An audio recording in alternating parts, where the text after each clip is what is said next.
¿Te imaginas despertarte un día y descubrir que tu propio cuerpo ya no responde como antes? Ahora imagina que tu profesión depende precisamente de tu cuerpo, de tu voz, de tus músculos, de tu respiración. Y eso es parte de la historia de Celine Dion, la cantante Celine Dion, una de las voces más reconocidas del mundo que tuvo que enfrentarse a una enfermedad neurológica extremadamente rara que llegó a afectar y está afectando su capacidad para caminar, hablar y cantar. Celine Dion padece de una enfermedad que podría afectar entre 1 a 2 personas cada 1 millón en el mundo. Eso significa que estamos hablando de una enfermedad que podría afectar de unas 8.000 a 16.000 personas en todo el planeta. Y eso puede ser mucho mayor porque estamos subestimando a algunas personas que la padecen y no se ha diagnosticado todavía. Pero hay una pregunta importante que quiero explorar hoy. ¿Qué papel puede tener la mente cuando una persona está luchando una enfermedad física, un padecimiento físico? Y más específicamente, mi pregunta es, ¿dónde podría tener lugar y cómo podríamos utilizar la hipnoterapia? Bienvenido a una serie nueva en mi canal, la historia oculta de la enfermedad, de las celebridades, emociones y la hipnoterapia. Y comenzamos con una cantante famosa, una celebridad, Celine Dion. Celine Dion. ¿Y quién es Celine Dion? Celine Dion nació en Quebec, Canadá, y desde muy joven comenzó una carrera musical extraordinaria, con mucha fama y muchos seguidores. Con el tiempo se convirtió en una de las cantantes más reconocidas internacionalmente. Su voz se convirtió prácticamente en una identidad profesional. Canciones como My Heart Will Go On la llevaron a convertirse en una de las artistas más famosas de la generación. Pero mientras su carrera continuaba, algo comenzó a cambiar en su vida y se le diagnosticó una enfermedad. ¿Qué enfermedad tiene Celine Dion? En diciembre del 2022, Celine Dion públicamente dijo que había sido diagnosticada con una enfermedad extremadamente rara, extraña, Stiff Person Syndrome, conocida en español como el síndrome de la persona rígida. Es un trastorno neurológico raro que puede producir y produce rigidez muscular, espasmos, problemas con movimiento, problemas al caminar. Y actualmente se considera que tiene un componente autoinmune en muchos de estos casos. Y esto es importante porque no solamente estamos hablando de estrés, estamos hablando de todo lo que está pasando de una manera neural en la cabeza. Es una enfermedad neurológica que puede afectar seriamente la movilidad y la calidad de la vida de las personas. ¿Y cómo comenzó todo? La historia de Celine Dion es especialmente interesante porque los síntomas de la enfermedad no aparecieron de un día a otro. Ella explicó que durante años comenzó a experimentar problemas físicos, problemas de movilidad. Y en una entrevista que le hicieron en la revista Vogue, describió cómo llegó a tener dificultades para caminar y cómo comenzó a agarrarse de objetos, a apoyarse de objetos para poder mantener el equilibrio. El diagnóstico tampoco fue algo inmediato. Y eso es lo que ocurre con las enfermedades raras. La enfermedad del síndrome de la persona rígida puede confundirse con otras enfermedades neurológicas o incluso con problemas psicológicos, ansiedad y otras condiciones. Así que el diagnóstico puede tener algún tipo de evaluación neurológica, puede ser análisis, puede requerir análisis anticuerpos y en algunos casos electromiografía Esos son los tipos de evaluaciones para este tipo de enfermedad. Finalmente, después que le hicieron todas esas evaluaciones, Celine Dion recibió una explicación y una noticia que durante muchos años le fue muy difícil de entender. Recibió la noticia que tenía la enfermedad del síndrome de la rigidez. Y aquí es donde vemos qué tipo de tratamiento empezó a recibir, qué tipo de tratamientos empezaron a darle. Y aquí tenemos que ser muy cuidadosos, extremadamente cuidadosos con lo que vamos a hablar. Porque Celine Dion no abandonó la medicina convencional, al contrario, su tratamiento incluyó una serie de terapias, medicina convencional y rehabilitación. Y ella, cuando hablaba con el público y lo entrevistaban, habló y dijo que estaba en ese proceso de tratamientos terapéuticos, físicos. Y también dijo que estaba en tratamientos no solamente físicos, sino terapia vocal, entrenamientos físicos de manera intensiva, cómo modular la voz. Y fueron diferentes tipos de tratamiento, porque el síndrome de la rigidez o el síndrome de la persona rígida puede utilizarse medicamentos para controlar espasmos, rigidez, además de tratamientos dirigidos al componente inmunológico en determinados pacientes. Por ejemplo, el NINS, que es el Instituto Nacional de Salud en los Estados Unidos, dedicado a investigar enfermedades del cerebro y del sistema nervioso, es una de las fuentes científicas más importantes que podemos consultar para entender qué sabemos actualmente sobre el síndrome de la persona rígida. Y señala que utilizan algún tipo de medicamentos como el diazepam, el baclofeno, la galapetina y otros relajantes musculares en el tratamiento, además de terapias inmunointravenosas en determinados casos. Y algo fundamental, actualmente no existe una cura conocida para el síndrome de la persona rígida.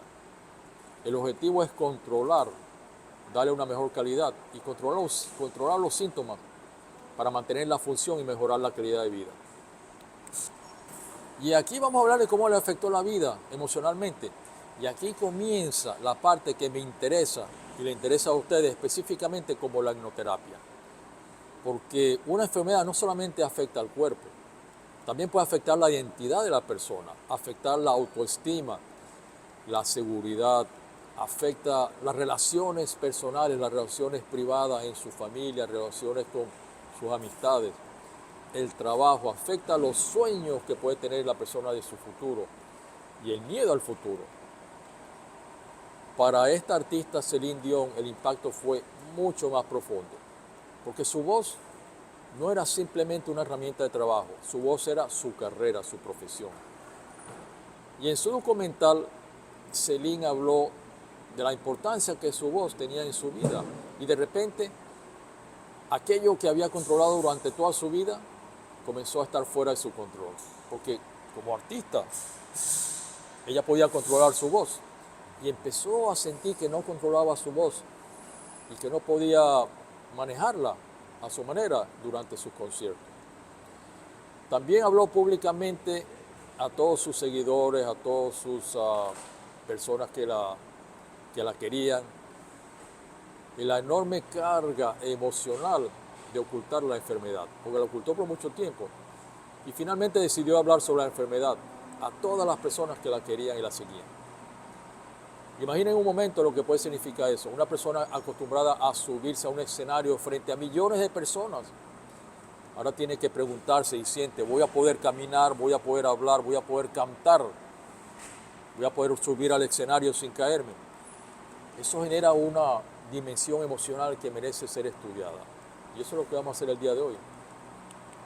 ¿Y qué sabemos científicamente? Quiero hacer una pausa aquí, porque cuando hablamos de hipnoterapia, tenemos que separar claramente lo que sabemos o lo que creemos. La ciencia reconoce que el síndrome de la persona rígida son estímulos externos y el estrés pueden cambiar y desencadenar o aumentar los espasmos en algunas personas. O sea que está científicamente demostrado que el estrés, la ansiedad y estímulos externos pueden controlar los espasmos y aumentar los espasmos en las personas. Eso significa que las emociones, eso no significa que las emociones hayan causado la enfermedad, que no podemos decir eso. Repito, a Celine Dion desarrolló una enfermedad no por estrés, no por traumas emocionales. No podemos decir que desarrolló la enfermedad por traumas emocionales o por estrés. No tenemos evidencia para afirmar eso, porque la enfermedad realmente tiene un proceso, un inicio neurológico y frecuentemente, como dijimos antes, autoinmune. Pero sí sabemos que el cerebro, el sistema nervioso, el estrés, la percepción del dolor y las emociones están todas conectadas. Y ahí aparece una posible conversación de cómo utilizar la hipnoterapia como una herramienta complementaria. ¿Y cómo podemos utilizar la hipnoterapia para unas enfermedades como el síndrome de rigidez? No podemos, y no es conveniente decir, con la hipnoterapia podíamos haber curado la enfermedad, podíamos haber curado o podemos curar a Celine Dion. Eso sería científicamente irresponsable. Lo que sí podemos decir es preguntarnos, ¿puede la hipnoterapia ayudar a una persona que vive puede la hipnoterapia ayudar a una persona que vive con una enfermedad crónica? O ayudar a manejar algunos de los aspectos emocionales o subjetivos de esta experiencia, de esta enfermedad. Y la respuesta es mucho más interesante. La investigación sobre la hipnosis médica ha demostrado que la hipnoterapia puede ser y jugar un papel complementario y beneficioso para el manejo del dolor en diferentes áreas del cuerpo, en diferentes condiciones. Aunque los resultados dependen de la enfermedad, la técnica y la persona. Una revisión de un estudio que se hizo de un metaanálisis en el 2025 encontró una reducción del dolor con la hipnosis médica frente a unos exámenes estándares. O sea que cuando se utilizó en un grupo la hipnosis, pudieron medir una reducción del dolor en comparación con grupos que no utilizaron la hipnosis. Eso fue una revisión que se hizo en el 2025. Y también existen investigaciones sobre la hipnosis para la ansiedad, el dolor y estrés en contextos médicos con resultados muy positivos, creados en una clínica con un grupo de personas. Entonces, una persona como Celine Dion, una intervención de hipnoterapia podría plantearse como un complemento, no como un sustituto de la medicina o como un médico, pero como un complemento para explorar aspectos como la ansiedad, el miedo, la relajación, la percepción del dolor, la confianza corporal, la adaptación emocional a una enfermedad crónica y especialmente la relación que tiene que ver las emociones con la pérdida temporal de sus capacidades. Aquí viene otra parte importante de la hipnoterapia. ¿Qué podríamos explorar? ¿Qué podríamos descubrir mediante la regresión hipnótica? Cuando hacemos una regresión hipnótica. Una regresión hipnótica sería una sección de exploración que se puede utilizar para investigar cómo la persona experimenta internamente determinados acontecimientos de su vida. Por ejemplo, ¿cuándo comenzó a sentir miedo, a perder control? A través de una hipnosis regresiva podemos descubrir el momento, el instante.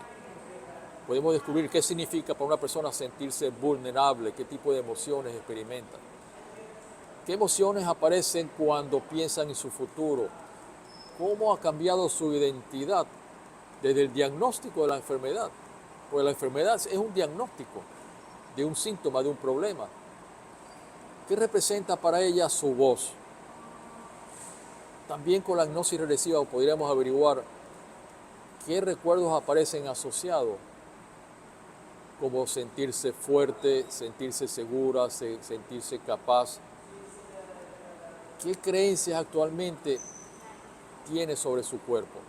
Y una pregunta especialmente poderosa que podemos averiguar a través de la hipnosis regresiva. ¿Quién soy yo y por qué no funciona mi cuerpo como antes? ¿Quién soy yo ahora? ¿Cuál es mi nueva identidad cuando mi cuerpo ya no está funcionando como antes? Así que hay que distinguir, explorar una experiencia e inventar una causa médica. No es lo mismo. Con la hipnosis regresiva podemos explorar algún tipo de emoción que la persona sufrió en el pasado que puede estar relacionada con el síntoma o el diagnóstico del día de hoy. Como reflexión final, la historia de Celine Dion, la cantante famosa, nos deja una pregunta mucho más profunda, que simplemente podré volver a cantar. La pregunta es, ¿qué sucede con nuestro cuerpo? ¿Qué sucede con nuestra identidad como persona cuando nuestro cuerpo deja de hacer aquello que siempre hizo? Celine perdió temporalmente algo que ella presentaba, algo que representaba, una parte fundamental de quién era. Lo más importante, lo perdió, dejó de funcionar. Su identidad, lo más importante de su cuerpo, su voz, su movilidad, su independencia. Pero su historia también demuestra algo muy extraordinario, muy interesante. Y es que una enfermedad puede cambiar nuestra vida sin necesariamente definir quiénes somos. Y aquí es donde debemos de empezar a mirar la relación entre enfermedades, emociones, sentimientos y mente de una manera diferente. No para culpar la mente por la enfermedad, no para decir que nos enfermamos por un pensamiento, no para reemplazar la medicina, sino para preguntar cómo podemos ayudar a esa persona a vivir mejor dentro de una realidad que no eligió. Y para eso utilizamos la hipnosis regresiva, hipnosis puntual. Y para mí es una de las preguntas más interesantes de la hipnoterapia. Y será precisamente la misión de esta serie que vamos a hacer. Vamos a estudiar las historias de celebridades, de personas famosas que enfrentaron enfermedades, sufrimientos, traumas, dolor y pérdidas. Vamos a investigar qué les ocurrió, qué dice la ciencia sobre la enfermedad, qué sabemos sobre sus emociones y finalmente, dónde podría o no podría tener un papel la hipnoterapia. Porque entender la enfermedad también significa entender a la persona que vive detrás del diagnóstico. Soy John Tour y esta es la historia oculta de la enfermedad, celebridades, emociones y hipnoterapia. Nos vemos en el próximo episodio y te voy a dejar con una pregunta. Una pregunta para que me la contestes abajo en los comentarios. Si mañana sufrieras una enfermedad, ¿te quitaría aquello que más define lo que eres? ¿Te quitaría tu voz, tu trabajo, tu movilidad, tu independencia? ¿Qué sería lo más difícil para ti de perder? Si mañana sufrieras una enfermedad y te quita tu voz, tu independencia, tu profesión, tu manera de trabajar, ¿qué sería para ti lo más importante de perder? Nos vemos mañana con el episodio número 2.